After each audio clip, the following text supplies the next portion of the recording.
Hello বন্ধুগণ, আজকে সকলেই জানেন যে 7ই সেপ্টেম্বর শনিবার, আজকে গণেশ চতুর্থীকে তো বুঝতেই পারছেন একদম হই হই চলছে গণেশ পুজো নিয়ে। আমাদের বাড়িতেও উপরে গণেশ লক্ষ্মী আছে, সেটা দেওরি পুজো করলো। বাড়িতে দেওরি পুজো করে এইসব পুজোগুলো। তো ঠাকুর ঘরে পুজোটা হয়ে যাওয়ার পরে যা সব ফটোগুলো তুলেছে, কারণ আমি তখন এদিকে নিজের কাজে ব্যস্ত ছিলাম। আমি একটু নিচে পুজো করলাম। নিচে আমার একটা ছোট্ট গণেশ আছে, এই গণেশটা আমার ছেলে একবার গিফট পেয়েছিল।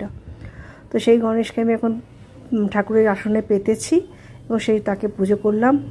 ঠাকুরের কাছে আর কিছুই প্রার্থনা করি না, ঠাকুরের কাছে এইটাই প্রার্থনা করছি, সবাইকে সুস্থ রাখো, ভালো রাখো, আর সবাইকে সুবুদ্ধি দাও, সঠিক পথ যেন চিনতে পারে ঠাকুর।